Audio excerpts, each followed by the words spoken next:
Vivid verses. The confession came on a Tuesday, which felt wrong for something that large. Tuesdays are for forgetting to buy milk and skipping the gym. They're not for the kind of sentence that reorganizes everything that came before it. We were at the kitchen table, not fighting, not even disagreeing about anything. Adiz had been quiet for about 20 minutes in the way that is different from a regular quiet, not the comfortable silence of two people sharing a room, but the loaded kind, the kind with a timer running underneath it. I had noticed it. I noticed most things. I just hadn't decided yet whether to open the door or let her open it herself. She opened it. "I need to tell you something," she said, "and I need you to let me finish before you say anything." I put down my fork. I looked at her. I said nothing, which she took as agreement. "I haven't felt attracted to you for a long time." She said it carefully, like she'd rehearsed the sentence, but not the ones after it. I've been going through the motions. I thought it would come back. I kept thinking it would come back. And then at some point I realized I was just performing, and I didn't know how to stop. She looked at me. Her eyes were wet, but she wasn't crying yet. She was waiting for the explosion, I could tell, waiting for me to go cold or hot, or to push back from the table. She'd prepared for whichever version came. I sat with it for a moment. That's the only accurate phrase for what I did. I actually sat with it, turned it over, felt its weight and its dimensions. How long was a long time? What exactly had been the performance? The warmth at the end of the day, the laughter at dinner, the reaching for my hand in the car, all of it, some of it. Was there a ratio I was supposed to calculate? Then a cleaner question surfaced, the one underneath all the others. I asked her, if she'd been performing for that long, was there anything in a marriage that was actually real, or had I been living with a version of her that didn't exist? The question landed harder than she'd expected. I could see it in the way her face moved. She'd been braced for anger or for grief, not for precision. She started talking quickly, backtracking. Of course she loved me. Of course the love was real. She wasn't saying it wasn't. She was saying the attraction, the physical side, that was the part that had been forced, but the rest of it, the friendship, I nodded. That was exactly the problem, I told her. I didn't want to be loved by someone who'd rather lie than leave. And I certainly wasn't interested in spending more years with someone who'd chosen years of deception over a single honest conversation. She said my name. Once, then again, differently. I stood up, took my plate to the sink, rinsed it, and placed it in the drying rack. Her name was Adiz. Mine is Kofi. We had been married long enough that our habits had calcified into architecture. I knew which drawer she couldn't open without a trick lift on the handle. She knew I needed 10 minutes alone after getting home before I could hold conversation. The domestic knowledge had been real. I wasn't going to pretend it wasn't. But domestic knowledge is not the same thing as intimacy. I understood that now, with a clarity that was almost architectural. What we'd had was a well-maintained house with nothing inside it. No, that wasn't right either. She'd been inside it fully. I'd been inside it fully. I was the one who hadn't known it was a stage set. That's the particular quality of the thing, she'd confessed. Not that she'd stopped loving me. People fall out of love, that happens. That is survivable and even comprehensible. She had kept performing the relationship long past the point when she'd stopped meaning it. Every intimate gesture in the last however many years had been a production, and I had been the only audience member who didn't know he was watching a show. I slept in the bedroom that night. She slept in the bedroom. We lay on our respective sides of a silence that felt more like a wall than an absence. I was not angry. I kept checking for it, the way you check for pain after a fall before the adrenaline clears, but anger wasn't what was there. What was there was something closer to the sensation of solving a problem I hadn't known I was working on. All those moments I'd filed away as minor mysteries.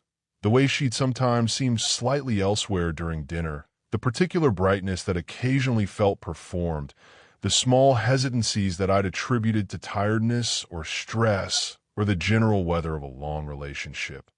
I wasn't imagining those. They were data points that had never assembled into a conclusion because I'd been working from the wrong assumption. I'd assumed I was living inside a real marriage. I'd been wrong, and it wasn't because I missed the signs.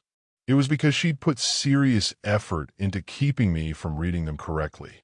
That was the thing that settled something in me, cold and final, while she breathed steadily 4 feet away. She had chosen, every day, to keep the performance running rather than say the sentence she'd said tonight. And that was not a failure of courage I could locate empathy for, because the cost of her silence had been paid entirely by me. In the morning, I called my brother Kwame before she woke up. I stood on the back patio in the blue early light and told him what had happened, and he was quiet for a long time. "What are you going to do?" he said. "What needs to be done? You don't sound like a man who just had his marriage explode." "It didn't explode last night," I said. "That's the point. It's been over for years, apparently. Last night was just the autopsy." Kwame was quiet again. Then, "Are you sure you're not just, I considered that. It's a fair characterization of me, and I know it. When I'm done, I'm done.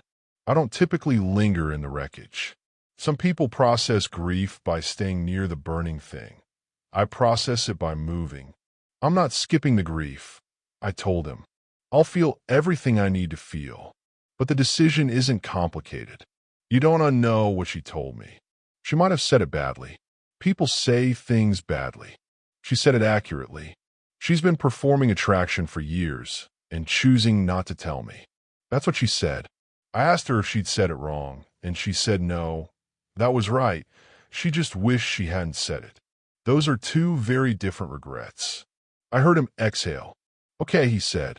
"What do you need?" "Nothing right now. I'll call you when there's something specific."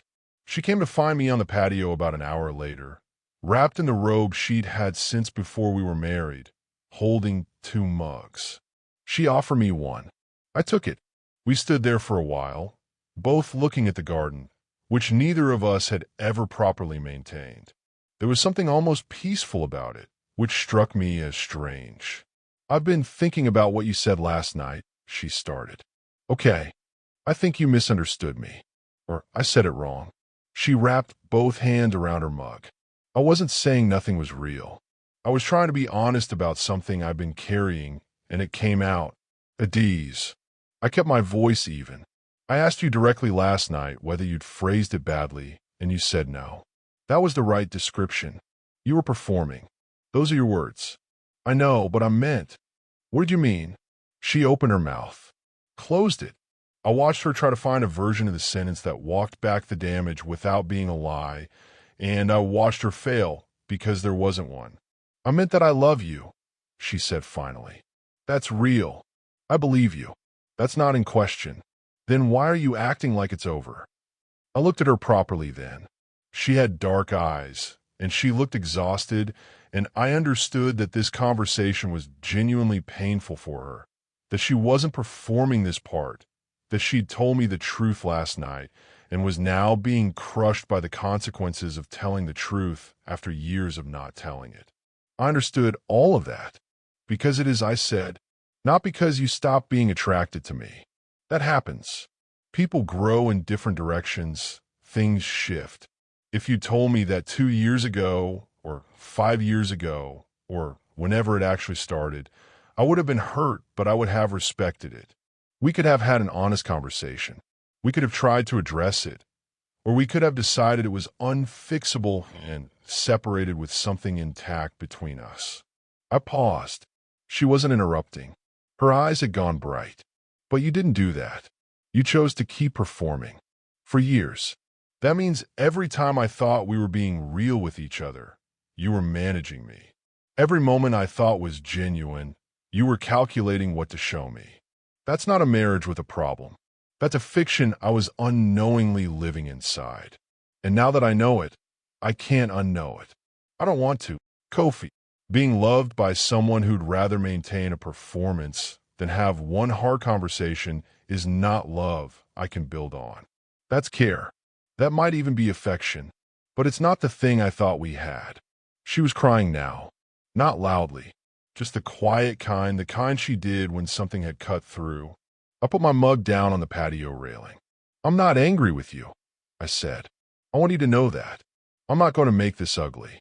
But I think you knew when you told me last night that this was the outcome, and the regret you're feeling now is real, but it's not really about what you said. It's about the years before last night. I went inside. I sat at the kitchen table with my coffee and my phone and started making a quiet mental list of what came next. The logistics of ending a marriage, I discovered, have a rhythm to them that's almost impersonal. You call a lawyer. You start making lists. You have conversations that are specific and practical and that sit entirely apart from the emotional weather of the situation. I found I was good at this. I had always been good at executing on decisions once they were made. The difficulty for most people is making the decision, and that part was already done. What I had not anticipated was the peripheral conversation. The people who lived in the space around the marriage. Her best friend Tolu called me 3 days later. I was in my car at a parking lot outside the pharmacy when my phone rang, her name on the screen. I considered not answering. Then I answered because I knew it would happen eventually, and a parking lot was as good a place as any. Kofi, she said, in the voice of someone who has been thoroughly briefed. Tolu, I'm calling because, she paused. I'm calling because I love you both, and I think you're making a very permanent decision very fast. The decision matches the situation, I said. She made a mistake. She made a choice. Repeatedly. Over years. That's not a mistake. Silence. She was scared, Tolu said. She didn't know how to bring it up. You know how she is. She internalizes everything. I do know that about her. And I have spent years trying to create a space where she didn't have to internalize things. I've asked the questions. I've held the silences. I've been patient. None of that changed the calculation she made every morning to keep performing rather than talking to me. Her communication style isn't the explanation, Tolu. It's part of the problem. Another silence. I hear you, she said differently now. I do hear you. Good. Can I ask you something? Yes. Is there any version of this where you try? Counseling, or just time? I thought about the question seriously because it deserved a serious answer. Counseling. Time. A therapeutic process in which Adiz and I sat in a room with a professional and worked backward through the years of her performance and forward toward. What? A version of the marriage where I'd always be wondering which moments were real. A version where she'd be performing a different thing. Openness, honesty, recovered desire. I'd have no way to know. The uncertainty wouldn't resolve. It would just become the texture of every interaction for as long as we stayed. No, I said, not because I don't believe in trying. Because the thing that would need to be repaired is trust. And trust isn't something you rebuild on top of the rubble of years of deliberate deception. You need a foundation for it. There isn't one. She didn't push after that. We said goodbye with something like mutual respect, and she hung up, and I sat in the parking lot for a few more minutes before going in. My friend Barnabas came over on a Saturday. He is one of the few people I know who doesn't try to process my feelings on my behalf. He came with a bag of food from the place we'd been going since we were in our 20s, and we ate at my kitchen table, and for a while we didn't talk about it. Then he said, "How are you actually?" "Clear," I said. Sad in the places I expected. Not sad in some of the others. Which others? I thought I'd be angrier. I kept waiting for it. You never really get angry, he said. Not critically, just accurately. I get purposeful, I said, which probably reads the same from the outside. He nodded. He ate for a moment. Then, is there any part of you that thinks she might have told you because she wanted you to fight for it? Like, some part of her hoping you'd do the big passionate, I don't know. Yeah, I said. I think that's a real possibility. And I think that would have been a deeply confused hope. She confessed to years of performing a marriage, and expected the confession to produce what? Renewed passion? A dramatic collision that somehow landed in better territory. People think conflict clears the air sometimes. The conflict would have been real, I said, but it would have been sitting on top of an unresolved fact. You can't argue your way through what she told me. The argument would have just been a different kind of performance. Barnabas was quiet for a moment, eating. You've thought about this a lot. I've thought about it precisely as much as it needed. He looked at me. And you're okay. I will be okay, I said. I already mostly am, which I know sounds strange. It doesn't sound strange, he said. It sounds like you. I ran into her parents on the one occasion I hadn't planned for.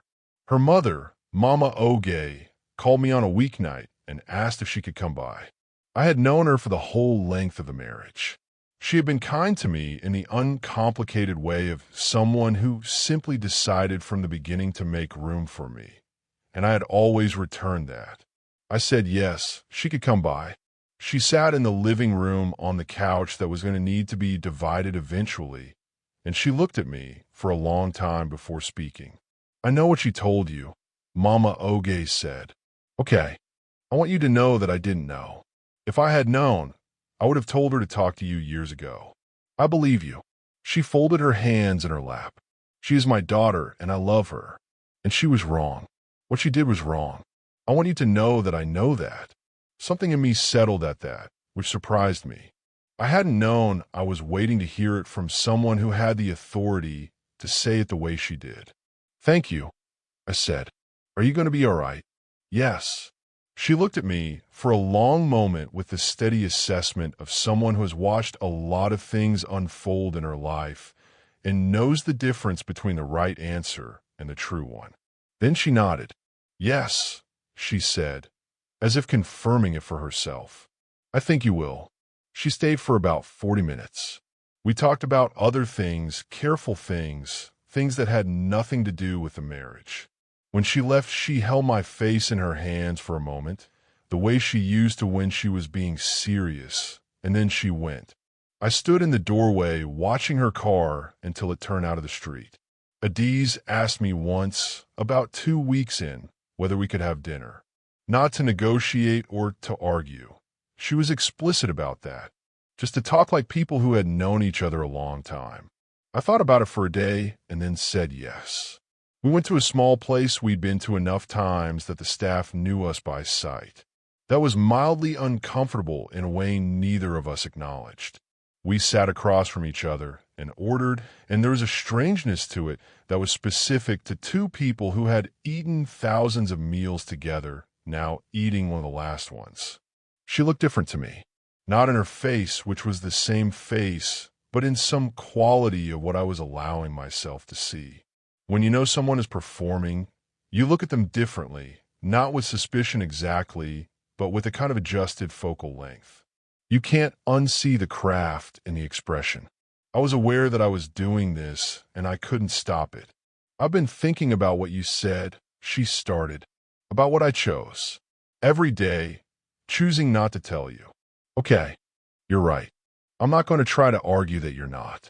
I made a choice, a lot of choices, and they compounded, and the longer I waited, the harder it felt to correct, and I kept kicking it forward. Telling myself this month, after this trip, after this milestone, and then the milestone would pass and I'd find the next one. I listened. I didn't interrupt. I think I convinced myself that it was kindness, she said, that I was protecting you, but I was protecting myself. I didn't want the consequence of honesty, and so I avoided it for a very long time, and the consequence came anyway, just bigger. Yes, I said. That's accurate. She looked at me. Do you hate me? No. I told you I'm not angry. That's still true. I don't understand how you're not angry. I'm not sure I can explain it, I said. I'm sad about the time. I'm sad about what I thought we had. But you didn't do this to hurt me. You did it because you were avoidant and then compounding and then stuck.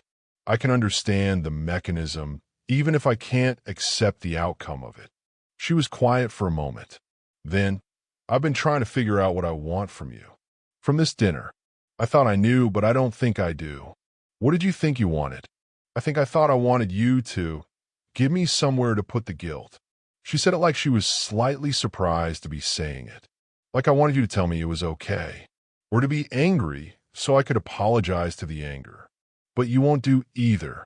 No, because it's not okay and you're not angry. Both, I said. She nodded slowly. The regret is real, Kofi. I need you to know that. I know it is. But you think it's too late. Or misplaced. I think, I said carefully, that the regret is about what you said. The words. And what you're feeling right now, sitting across from me at this table, is the distance between the regret you expected to feel and the consequence that's actually arrived. But the words aren't what ended the marriage. The years before the words are what ended the marriage. You just named a death that had already happened. She pressed her lips together. And I think you know that, I said, which is why the regret doesn't fully fit. You can't quite apologize for the confession because the confession was the right thing to do. So you're reaching for something to apologize for, and there isn't a clean place to put your hands. She was looking at me with the expression of someone who is being understood more thoroughly than they're comfortable with. I'm not saying this to be hard on you, I said. I'm saying it because I think pretending there's a simpler version of what happened would be worse for both of us. You made the choices you made for reasons that made sense to you, and I deserved better than those choices, and now I'm choosing accordingly. That's the whole picture. The food came. We ate it mostly. The conversation moved to other things, logistics, some practical matters, what happened to the place we'd put a deposit on for next year.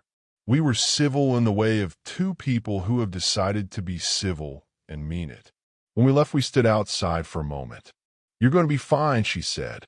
I know you know. She said it without bitterness. That's one of the things I always, she stopped herself. I waited. Never mind, she said. Take care of yourself. You too. She walked to her car, and I walked to mine, and I sat for a moment in the dark before starting the engine. What I told Kwame on the phone the morning after the confession turned out to be accurate in the way that predictions you make from a place of clarity tend to be accurate. I felt what needed to be felt. It came in waves, mostly at night, mostly quiet. I grieved the version of the marriage I believed in, which had been real enough to me that its absence was an actual loss. I grieved the moments I had to retroactively reassess. Not all of them. Some things I elected to keep as they were sealed off from the revisionism, because I needed them, and because they had been real to me, and I refused to let her private performance steal them retroactively. I did not grieve the decision. There was nothing there to mourn. The separation papers came without drama. I had expected there to be something difficult about the signing, some resistant friction in the moment itself, but there wasn't. They were a document. They described a fact. I signed them with a steady hand, and the lawyer notarized them, and I drove home on a bright afternoon with the windows down. My phone rang while I was stuck at a light. It was Adiz. I let it ring through to voicemail. She left one, which I listened to that evening. She wanted to know if I'd received the papers and if everything was all right. Her voice was composed. She was handling it, the way capable people handle hard things. I texted back, received, signed, hope you're okay. She replied, thank you. I am. What I kept coming back to in the weeks after was not the confession and not the decision, but a smaller and more specific thing. The conversation she'd thought we were going to have. She had spent years with the confession in her possession, and at some point she had started imagining the scene in which she delivered it. She'd rehearsed the sentence. I had felt that the moment she'd said it, the careful placement of each word. And in whatever version of the scene she'd been rehearsing, the aftermath had looked different. I don't know exactly how she'd imagined it would go, but I know it hadn't looked like this, hadn't looked like a man who simply sat with the information and then asked the precise question that named the actual problem, and then, in the quiet hours that followed, made a decision and began executing on it. She'd expected the confession to open something. What it had done was close something that had been open long enough. I think she had expected me to fight, to plead, to bargain, to supply the emotional turbulence that would have given the whole thing the shape of a crisis that could be survived and then built into a story about resilience. But I wasn't going to give her that. Not because I was cold, and not because I was performing equanimity. Because the decision was genuinely clear to me, and performing anguish for an audience that included her felt like an echo of exactly what she'd been doing to me, giving someone what they expected to see rather than what was actually there. I deserved better than to be someone's long-term audience. I had said something like that to her on the night of the confession, and I had meant it without drama, as a plain statement of preference and standard. It turned out that knowing what you deserve is most useful not when things are going wrong, but in the moment when you have to decide whether to accept less in exchange for a version of what you had. The decision is only hard if you're willing to negotiate on the standard. I wasn't. I drove to Kwame's on a Sunday about 6 weeks after the night at the kitchen table. His daughter met me at the door and immediately demanded to know what I'd brought her, and I produced the thing I'd brought her, and she ran inside with it. My sister-in-law called from somewhere in the house that there was food in the kitchen. Kwame came out from wherever he'd been and looked at me with the particular assessment he'd been doing since we were children. "You look fine," he said, like he'd been expecting not to. "I am fine," I said. "You look better than fine." "That's because I am," I said. The fine came first, and then the better showed up after. He shook his head at me, which is his version of warmth, and handed me a drink, and we went inside to have dinner with his family in the ordinary way. The plate was full. The table was loud. His daughter was explaining at great length, and without prompting why the thing I'd brought her was the best thing and superior to all other things. Kwame's wife was trying to get everyone to sit down. Somewhere outside, a neighbor was doing something with a lawnmower at an unreasonable hour. I sat at the table and ate and contributed to the noise when contribution was warranted and thought, at no particular moment, about nothing in particular. It was enough. It was more than enough. It was real. Thanks for listening.